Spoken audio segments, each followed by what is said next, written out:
Assalamualaikum warahmatullahi wabarakatuh. Salam jumpa dengan Suluh Berkah Channel. Kali ini liputan bimbingan rohani di Balai Pelayanan dan Rehabilitasi Sosial BMKS Dinas Sosial Provinsi Jawa Timur di Jalan Pahlawan 5 Sidoarjo dengan mengangkat topik larangan berbuat zalim dan perintah mengembalikan apa saja yang diperoleh secara zalim.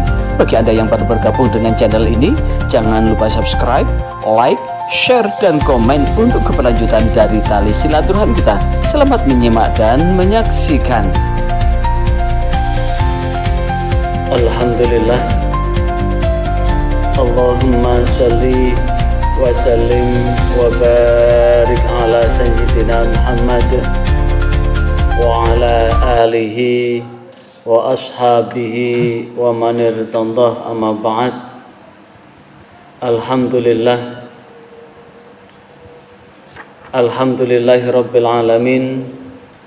Pada hari ini kita masih diberikan kesempatan oleh Allah untuk melaksanakan sholat asar berjamaah. Maka mudah-mudahan sholat kita, takarub dan tadarruk kita senantiasa mendatangkan keridhaan Allah Subhanahu wa ta'ala. Waktu asar yang cukup istimewa buat umat Islam dalam rangka melaksanakan sholat asar berjamaah. Waktu yang sangat istimewa karena waktu asar adalah waktu berkumpulnya malaikat siang dan malaikat malam. Maka berkumpulnya malaikat siang dan malaikat malam mudah-mudahan senantiasa mendatangkan keridhaan Allah, sehingga keridhaan Allah ini Allah betul-betul berkenan membentangkan jaminan keselamatan buat hidup dan kehidupan kita, selamat di dunia, selamat pula di akhirat. Pada hari ini saya akan menyampaikan materi tentang larangan berbuat zalim serta perintah mengembalikan apa saja yang diambil secara zalim. Sekali lagi, larangan berbuat zalim dan perintah mengembalikan apa saja yang diambil secara zalim.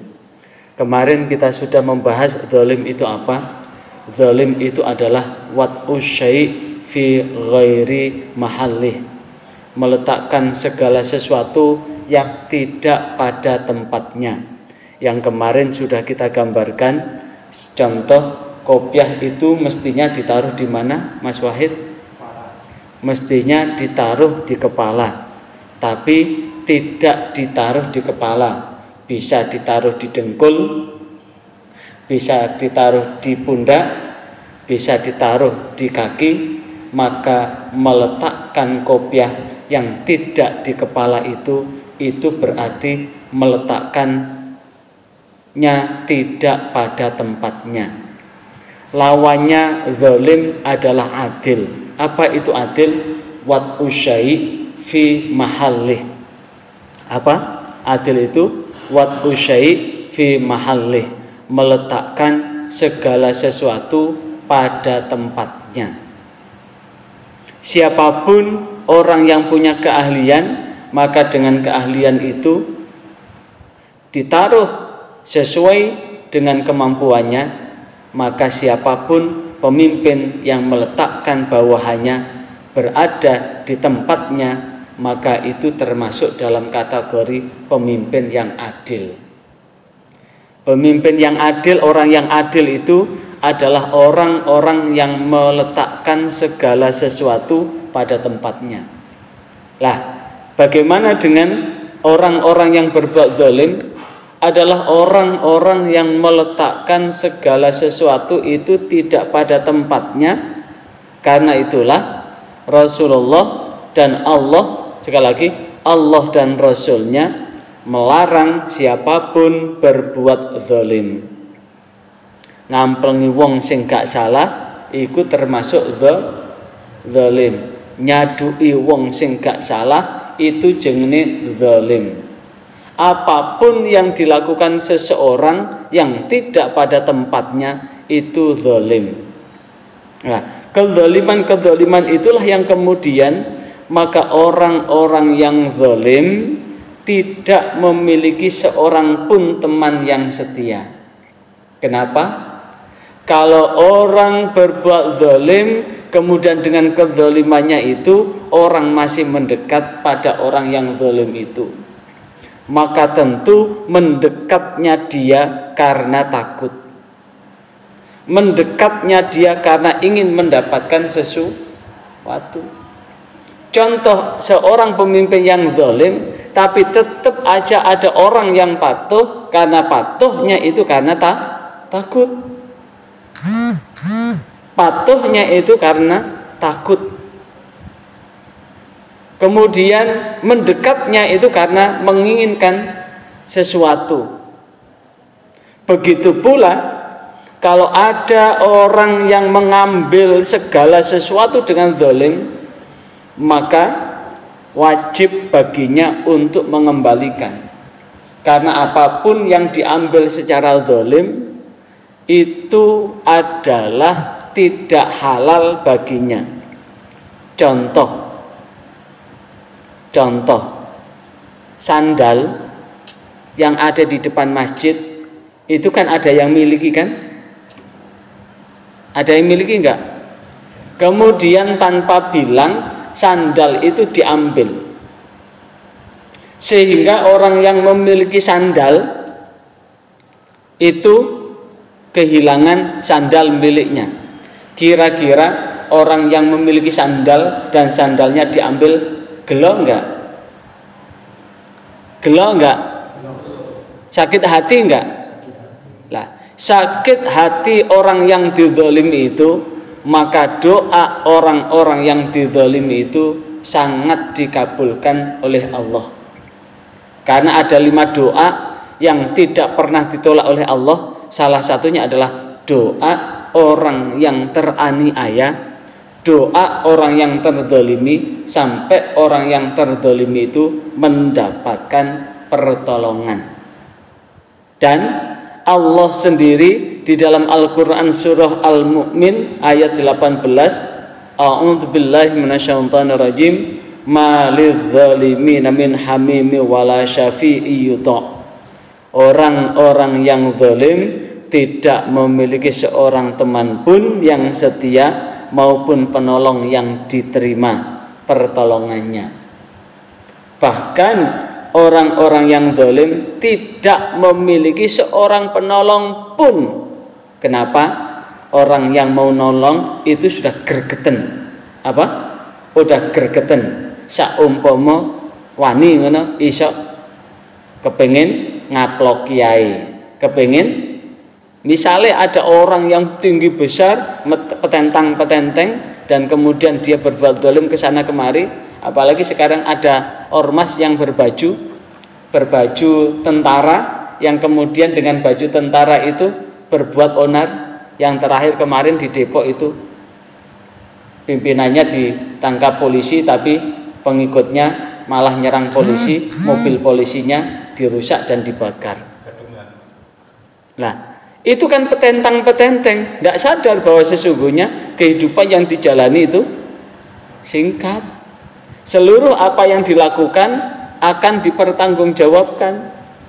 Dan Rasulullah sendiri memerintahkan, takutlah kalian dengan kezaliman, karena kezaliman itu adalah kegelapan pada hari kiamat. Sekali lagi, takutlah kalian dengan kezaliman, karena kezaliman itu adalah kegelapan pada hari kiamat. Ittaqul zulma, takutlah kalian dengan kezaliman, fa inna zulma, karena kezaliman itu adalah zulumatun yaumal qiyamah, adalah kegelapan pada hari kiamat. Siapapun yang berbuat zalim dalam kehidupan ini, siapapun yang berbuat aniaya di muka bumi ini, maka dia tidaklah beruntung, karena dia akan mengalami kerugian pada hari kiamat. Bahkan dia mengalami kegelapan pada hari kiamat, dan kezaliman itu tidak pernah ada untungnya. Untungnya hanya ada di depan. Demikian yang ditegaskan oleh Rasulullah, hadis riwayat Imam Muslim.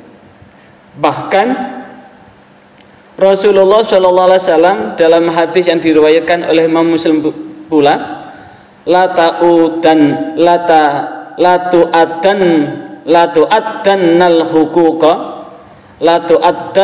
huquqa, demi Allah hak-hak itu akan ditunaikan ila ahliha, kepada pemiliknya, yaumal qiyamah, pada hari kiamat, hatta yuqada, sehingga hatta yuqada lisyadil jalha'i minasyatil korna, hingga kambing yang tidak bertanduk diberi hak kisos terhadap kambing yang bertanduk.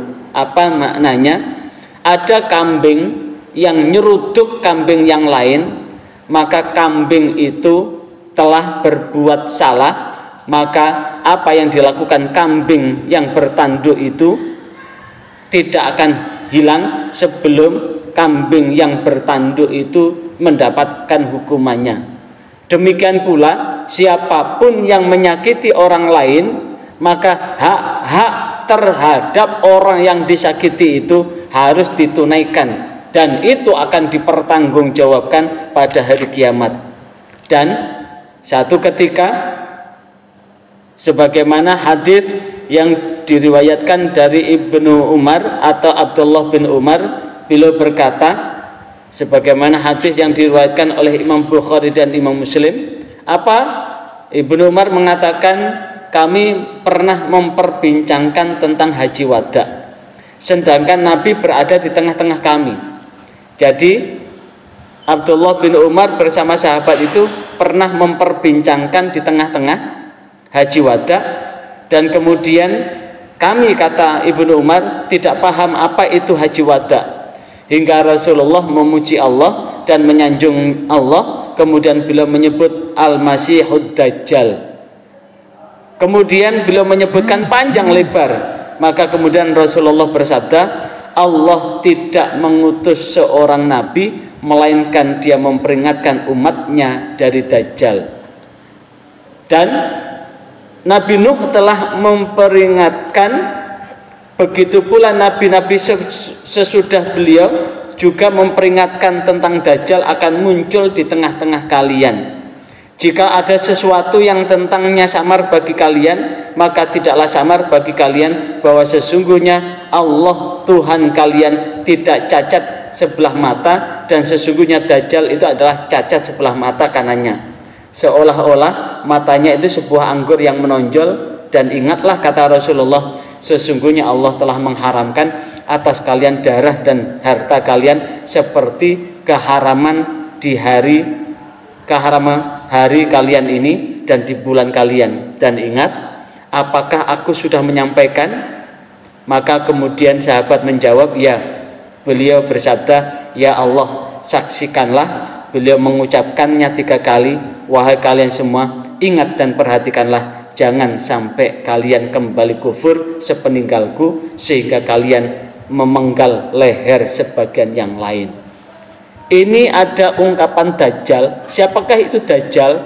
Dajjal itu adalah sosok makhluk Allah yang berbuat zalim, sosok makhluk Allah yang memandang kehidupan hanya kehidupan dunia saja, yang kemudian mengorbankan kehidupan akhiratnya.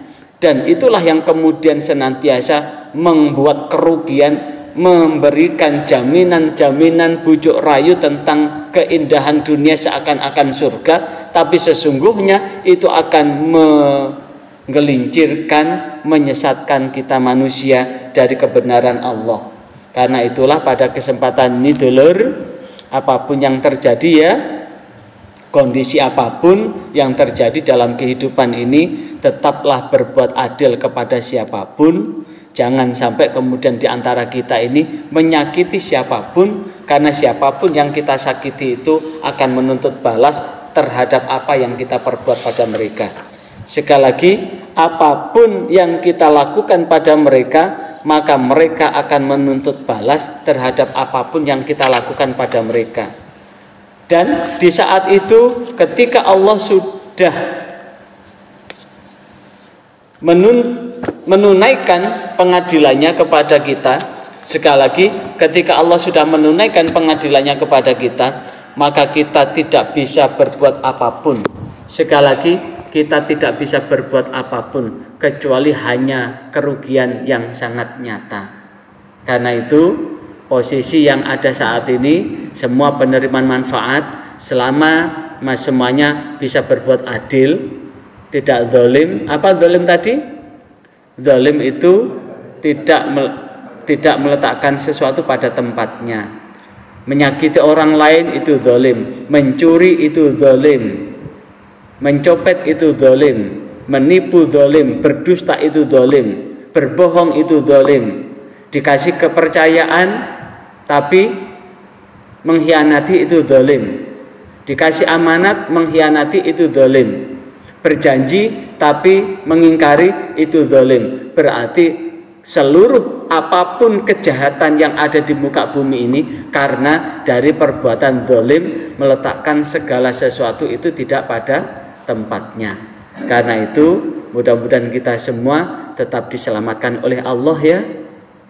Semoga pula kita diberi bimbingan dan petunjuknya, kita tetap berbuat baik dimanapun kita berada, dan mudah-mudahan Allah betul-betul menyelamatkan hidup dan kehidupan kita di dunia dan di akhirat.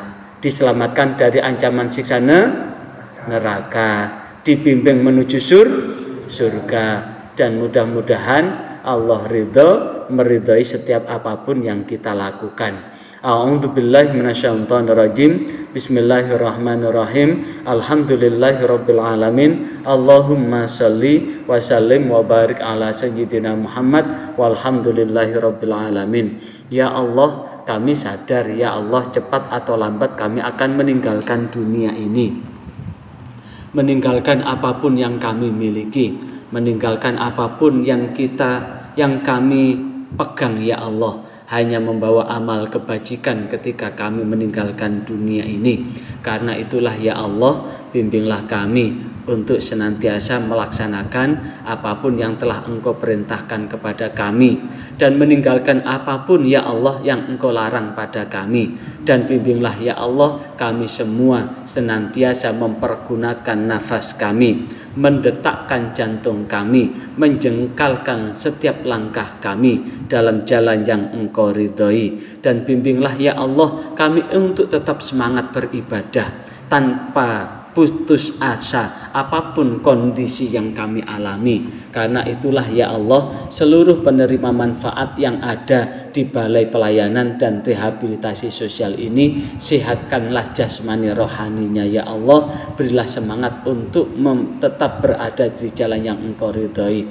Rabbana atina fid dunya hasanah wa fil akhirati hasanah wa qina adzabannar. Walhamdulillahirabbil alamin. Wassalamualaikum warahmatullahi wabarakatuh. Diucapkan terima kasih atas atensi kebersamaan Anda lewat channel ini. Sebelum tinggalkan channel ini, jangan lupa subscribe, like, share, dan komen untuk keberlanjutan dari tali silaturahmi kita. Sampai jumpa kembali. Wassalamualaikum warahmatullahi wabarakatuh.